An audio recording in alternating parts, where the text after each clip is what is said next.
Sokolov. Call me Lally. You're looking for someone to write your life story.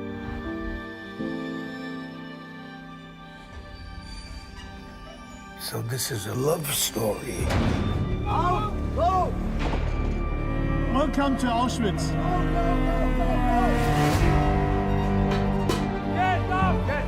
This is what it was every morning. The new tattooist. I am now in charge of you. Tattoo people. It's not something I can do. Every time I open my eyes, I am still there. You have to find something in your mind.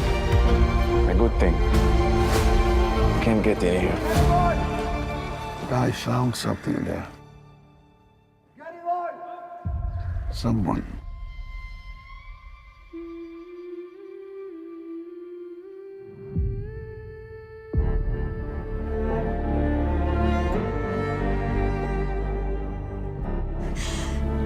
Can you be here? Thinking about that girl. What girl? We must keep living, whatever it takes.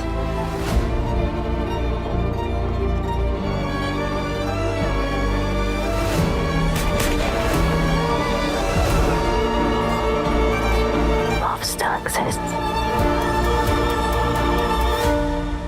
Even here.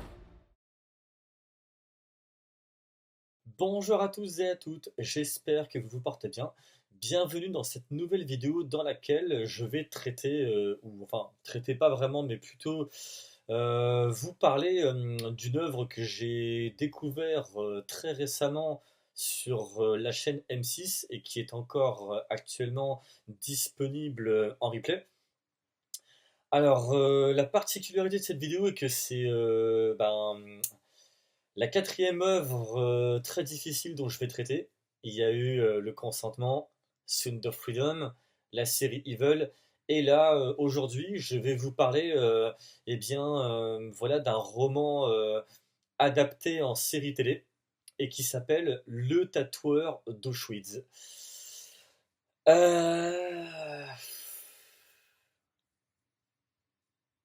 Je vais essayer d'être le moins maladroit possible parce que c'est une série qui m'a été assez dure de regarder, car c'est tout simplement tiré de faits réels. C'est-à-dire que ce roman, voilà, c'est le recueil de mémoires, malheureusement, d'un ancien prisonnier juif qui s'appelle Lila dans les camps de concentration par le mouvement nazi donc en 1942, donc à Auschwitz. Et en fait, qui va raconter ce qui s'est passé dans ces moments-là à une écrivaine et qui, elle, par la suite, le publiera, mais que des années plus tard, parce que il fallait qu'elle puisse trouver la maison d'édition qui accepterait de publier cela.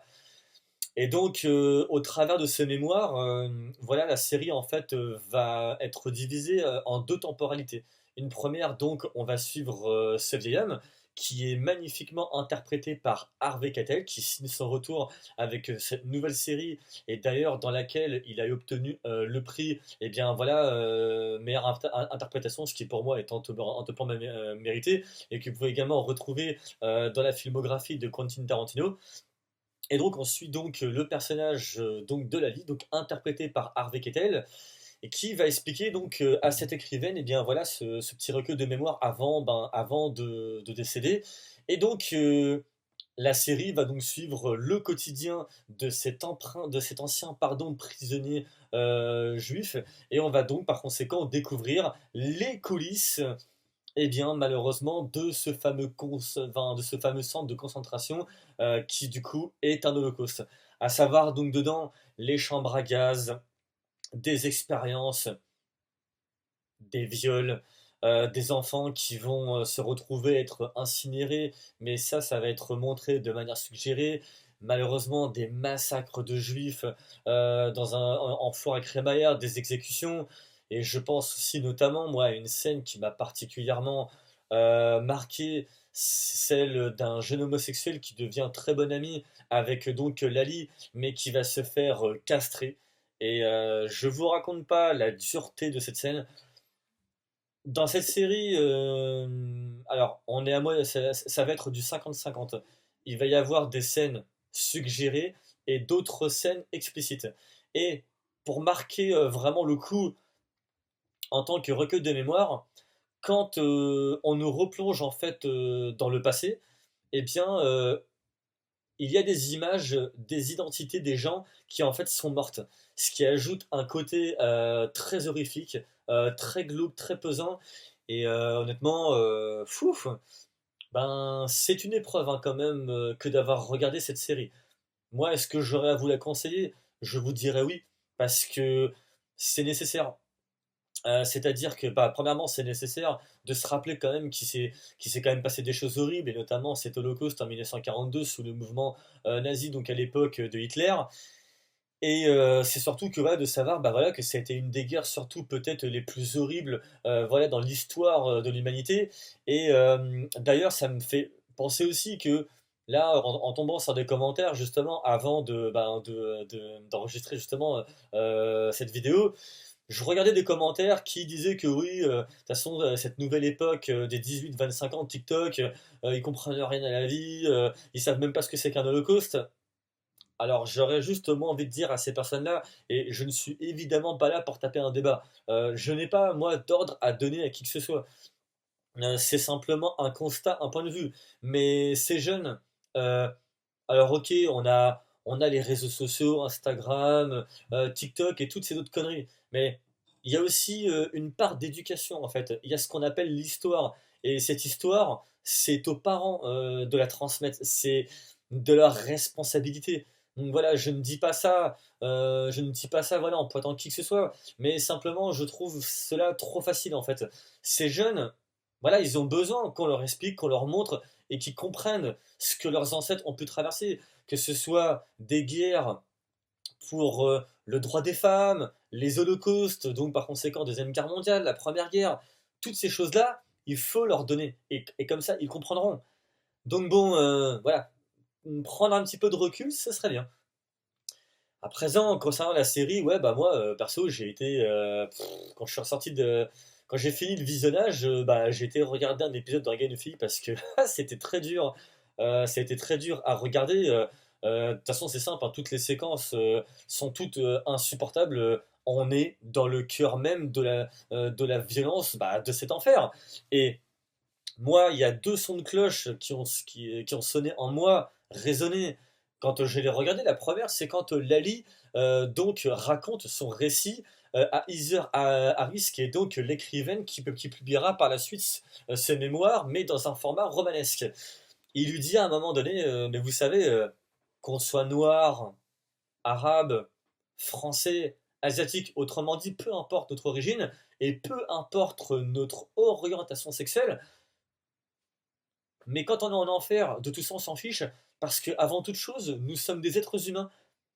On a deux bras, deux jambes, on a du sang dans les veines, voilà, point barre. Et quand on est tous dans le même enfer, tout ça n'existe plus. Le plus important, c'est de survivre, et tout cela, au final, ne compte plus. Alors, je ne suis pas là pour vous faire voilà, un discours de politique ou de quoi que ce soit d'autre, mais simplement, effectivement, moi, quand je vois actuellement autant la santé que la mentalité de la société dans laquelle on est actuellement, quand je vois ces pseudo-combats à la con sur, voilà, vous savez déjà ce qu'il en est, mais c'est complètement bête en fait, parce que c'est-à-dire que ce sont des combats aveugles que beaucoup de gens en fait ne comprennent pas, et quand tu vois justement cet événement, et ben tu te dis mais que ouais, mais c'est quand même grave. Parce que si demain il y a une troisième guerre mondiale, mais de savoir que tu sois hétérosexuel, homosexuel, non-binaire ou bref, ou tout ce que tu veux jusqu'à la fin des lettres de l'alphabet, en fait on s'en fiche, on est avant toute chose des êtres humains. Et là dans cette série c'est extrêmement bien démontré, car dedans il y a de tout le monde, et tout le monde va en prendre pour son grade jusqu'à la fin, et à certains moments de manière extrêmement bah, extrême, voilà. Et puis le deuxième son de cloche que j'ai beaucoup aimé, car donc on nous montre cet holocauste en 1942, en tout cas les coulisses, mais c'est pas ça qui va être vraiment, enfin ça va être le point en grande partie, mais il y a une histoire d'amour qui va être racontée, qui va être du coup celle entre Lali ainsi que Gita. Et en gros dedans, bah, il t'explique que en plus d'avoir mis cette romance pour alléger un petit peu quand même la dureté, afin que cette série puisse être regardable au maximum par le plus large public, en plus de leur transmettre quelque chose, bah, pas seulement leur faire montrer des atrocités pendant 6 épisodes d'un format de 50 minutes à 1 heure, aussi leur montrer que même au travers de tout ça, il peut y avoir de l'amour et que c'est cet amour que va avoir les personnages les uns entre les autres qui leur permet en fait de tenir. C'est un espoir. Et ça, j'ai trouvé ça vraiment magnifique parce que on voit donc ces personnages souffrir, vivre des choses abominables, voir des choses abominables, mais il y a aussi le après. Et le après, par conséquent, eh bien voilà, le choc post-traumatique qui va les poursuivre dans le futur et malheureusement jusqu'à la fin de leur vie. Donc ouais, moi pour ma part, c'est une série qui m'a beaucoup ému. C'est une série qui est très poignante, qui est très dure à regarder, mais qui, j'estime, est nécessaire. C'est donc pour ça que je souhaitais vous en parler. Alors, il se pourra que j'ai été sans doute maladroit à certains moments, mais voilà, même après avoir écrit la vidéo, voilà, je repense à des scènes et puis voilà, je repense à des témoignages que j'ai pu voir aussi sur YouTube et puis notamment le témoignage final une fois que la série est terminée, quand tu vois ce pauvre monsieur quand tu regardes son visage qui est marqué, voilà, il a été marqué par des choses horribles, etc. Et ouais, c'est pas évident du coup à en parler, donc voilà, je m'excuse si j'ai fait preuve de maladresse. J'espère que du coup vous n'aurez pas de mal à regarder cette vidéo. Et en tout cas, voilà, je pense que les jeunes, alors pas forcément collégiens, parce que encore une fois, il y a quand même des choses très dures, et donc il y a un seuil, voilà, il y a un seuil quand même à faire attention par rapport à ça. Mais en tout cas, oui, à faire voir à des lycéens. Et après, de toute façon, dans l'ensemble, oui, j'estime que c'est nécessaire, autant pour leur porter bah, hommage que se rendre compte que voilà, il s'est passé des choses, et que j'espère et que j'espère que dans le futur, eh bien voilà, un holocauste ne se reproduira pas. C'est à présent la fin de cette vidéo. On se retrouve dans une prochaine. Et surtout, portez-vous bien. La santé avant tout. Ciao.